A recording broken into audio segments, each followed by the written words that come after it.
आप लक्ष्मीकांत हो? जी हाँ। मैं अनुराग, मैं कुशलपुर से आया हूँ। दूर से आए हो? आओ अंदर आओ।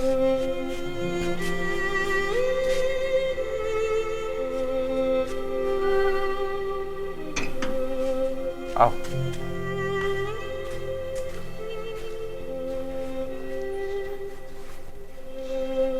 बैठो।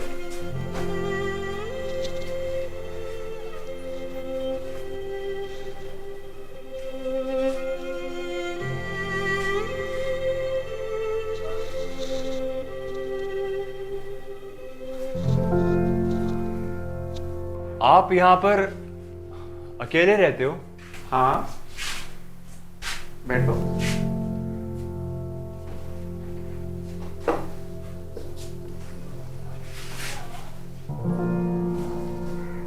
बहत्तर साल के आदमी के लिए अकेला रहना थोड़ा अजीब मुश्किल लग सकता है, पर मेरे साथ ऐसा नहीं।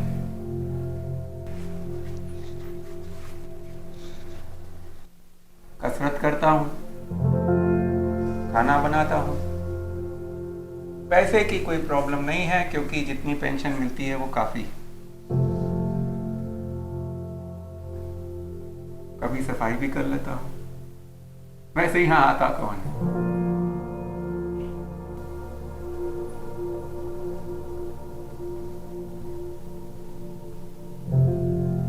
आपको कभी डर नहीं लगता? इतने साल इतनी चुप्पी। डर? डर किस बात का?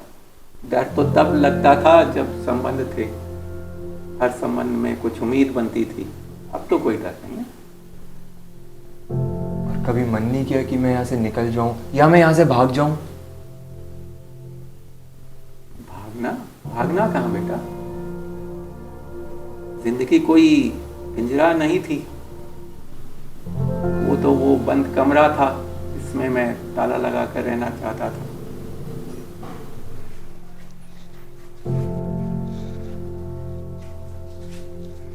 आप चाय पियोगे? नहीं, मैं यहाँ किसी और काम से आया हूँ। ओहो, मैं तो भूल ही गया, मैं अपनी बात सुनाने लगा। बताओ। मैंने आपके बारे में लोगों से कुछ सुना है, क्या ये सच है? ये तो निर्भर करता है कि आपने क्या सुना है। मैंने सुना है आपके पास वो अमृत का अंश है जो देवताओं को समुद्र मंथन में मिला था। वो अमृत जो किसी भी इंसान को अमर बना सकता है। क्या ये सच है? मैं यही जानने आया हूं।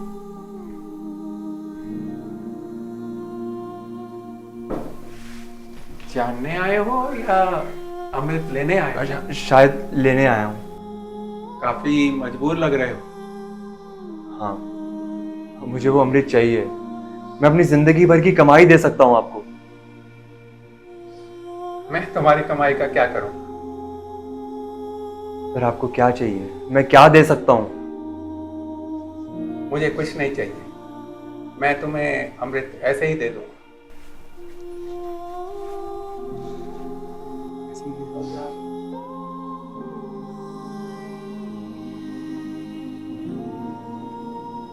ये लो तुम्हारा अमृत।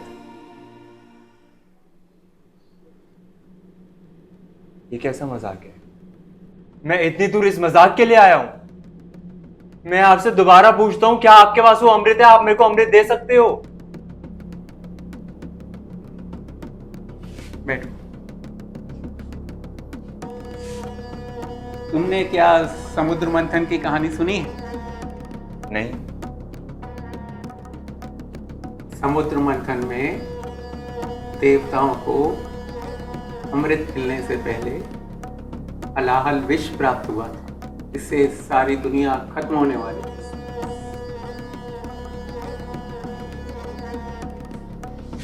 और तब मेरे भगवान शंकर ने अपनी चिंता किए बगैर उस विष को पिया था और सारी दुनिया को बचाया था। उसके बाद देवताओं को वो अमृत प्राप्त हुआ। मैं क्या करूं इस कहानी का? मैं आपसे दोबारा पूछता हूं, आपके पास वो अमृत है या नहीं?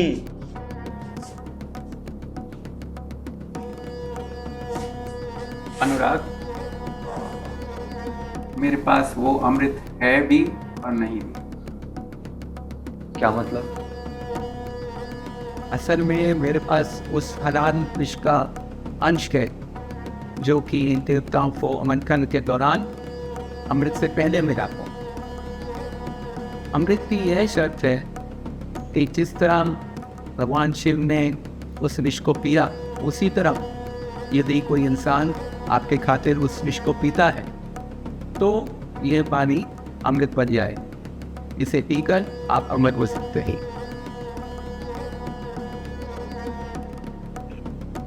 तो बताओ, आपके पास है ऐसा कोई इंसान जो आपके खातिर उस विष को पी सके? कोई भी नहीं। मेरा तो कोई भी नहीं है, और ना मैंने कभी किसी के लिए कुछ अच्छा किया है कि कोई जान दे सके मेरे लिए। अच्छा किया भी होता तो कोई जान दे देगा क्या? इस दुनिया में कोई किसी के लिए जान नहीं देता है अनुराग, सब झूठे वादों का खेल है।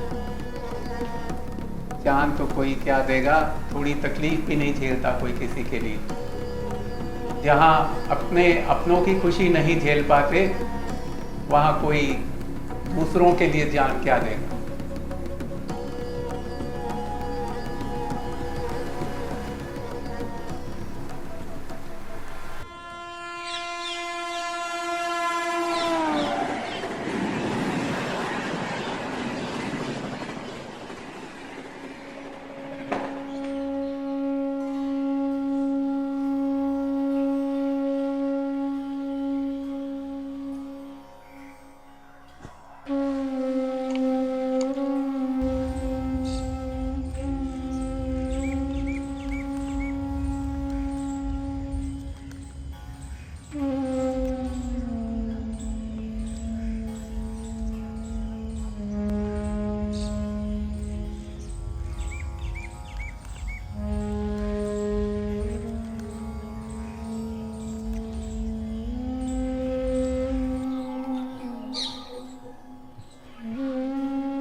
यहाँ कोई आता जाता नहीं है?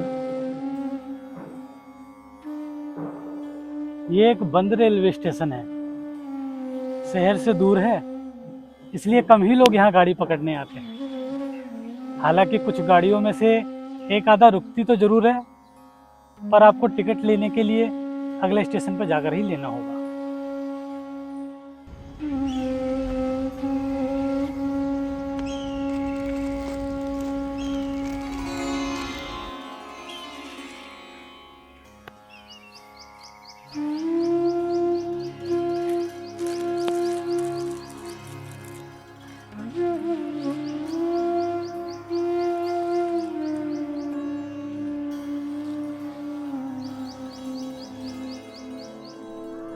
अनुराग जी, ये आपकी रिपोर्ट्स हैं।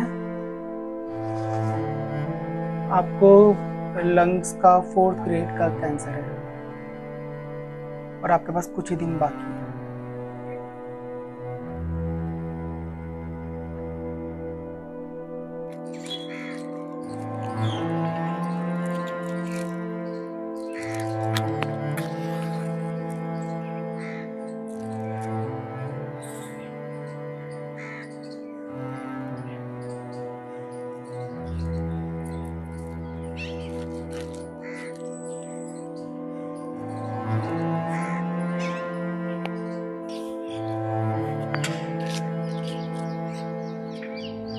भाऊजी, थोड़ा माचिस मिलेगी?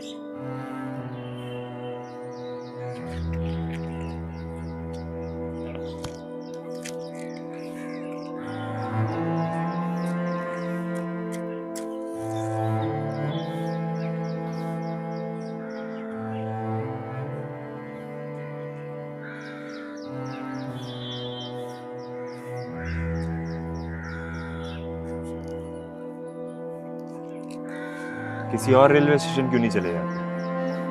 वहाँ लोग भी होंगे, खाने को भी मिल जाएगा। मैं इसलिए यहाँ बैठता हूँ क्योंकि यहाँ लोग कम आते हैं। जब लोग कम आते हैं तो शांति ज़्यादा होती है। तो शांति ज़्यादा होती है तो शोर कम होता है, और शांति में रहना मुझे बहुत पसंद है। शांति का क्या करोगे जब खाने के लिए खाना ही नहीं होगा?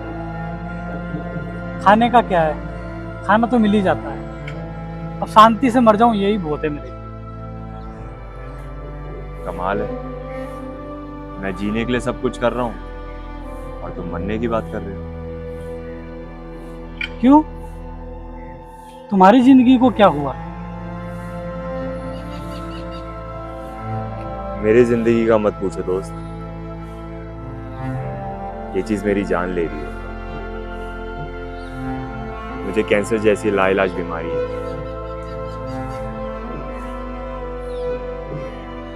सब कुछ करके देख लिया और जो एक आखिरी उम्मीद थी वो भी खत्म हो गई। कैसी उम्मीद? एक ऐसी उम्मीद जो मेरी बुझती हुई जिंदगी में लौ जला सकती है।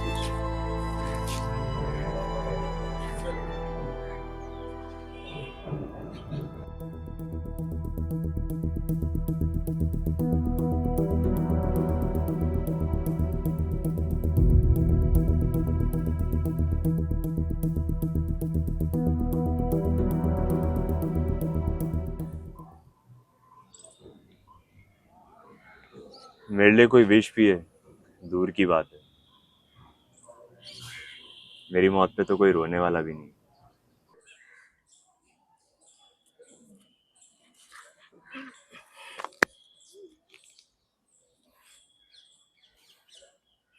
चलो, मुझे उस जगह ले चलो जहां पर वो विष है। मैं तुम्हारे लिए वो विष पीने को तैयार हूँ। पर क्यों? तुम मेरे लिए वो विश क्यों पियोगे? चलो, मैं तुम्हें कुछ दिखाता हूँ। आओ।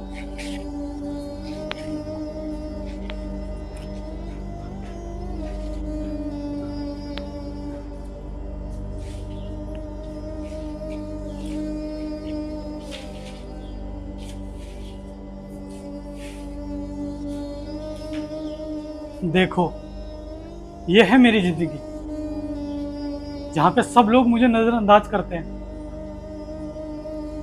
तुम हैरान हो ना कि मैं तुम्हारे लिए अपनी जान क्यों देना चाहता हूं?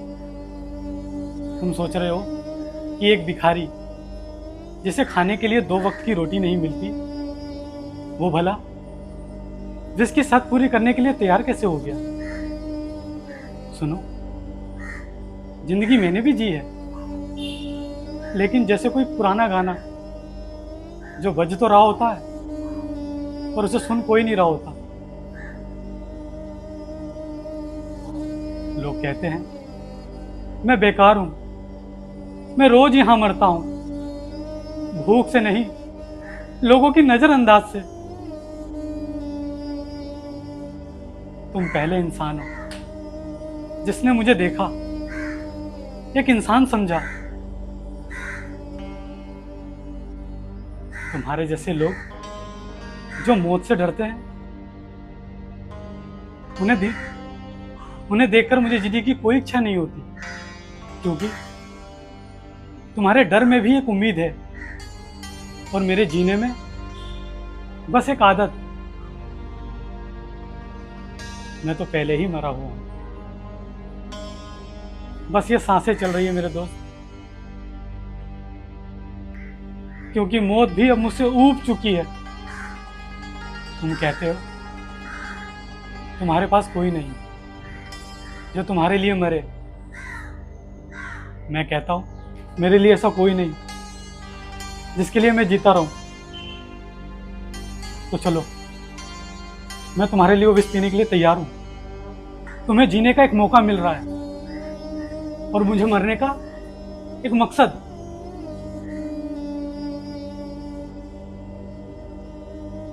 कभी कभी किसी अजनबी की जान बचा लेना अपने अधूरे जीवन को पूरा कर लेना होता है मेरे दोस्त।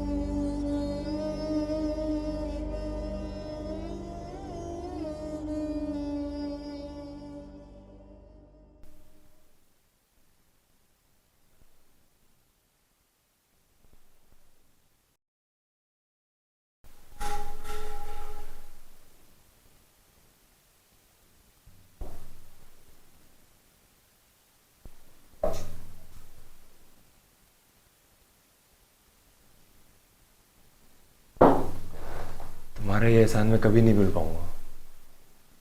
तुम भगवान हो मेरे लिए।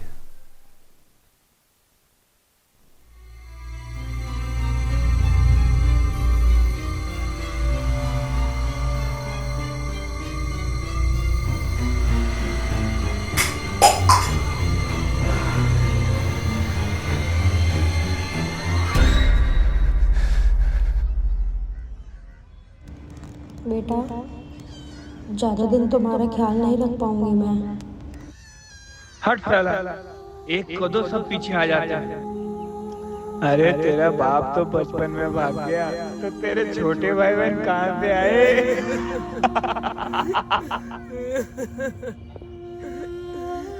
यार तुमने सही धंधा बना रखा है यार, हैं? 2 रोटी सूखी दिखाते हो और रोज सब्जी मांगने आ जाते हो। भैया दवाई में उधारी कौन देता है? सरकारी अस्पताल चले जाओ, वहाँ तुम्हारे जैसे बहुत चढ़ रहे हैं, वहीं मिलेगी मुफ्त दवाई। अरे तेरे बाप को तुझ पे तरस नहीं आया? साला बेवड़ा पैदा करके छोड़ गया ऐसे।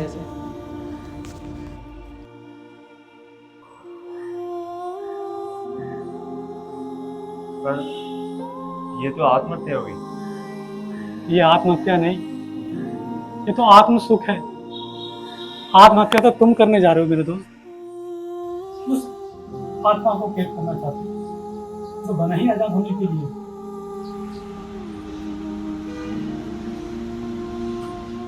अपनी मृत्यु का शोक मनाने से अच्छा मैंने कोशिश करना चाहता। अगर मरने वाला ही अपनी मृत्यु का शोक मनाने को बचे तो वो शोक नहीं, हर रोज त्योहार मनाएगा।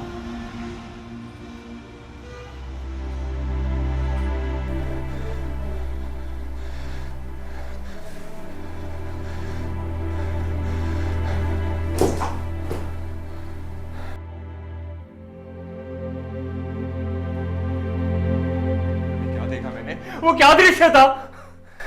वो दृश्य नहीं था अनुराग, वास्तविकता थी उस इंसान की जिसने शायद पहली और आखिरी बार अपनी सुनी, अपनी कहानी खुद लिखी। और ये तुम्हारी वास्तविकता है, ये है अमृत जो अब तुम्हारा है।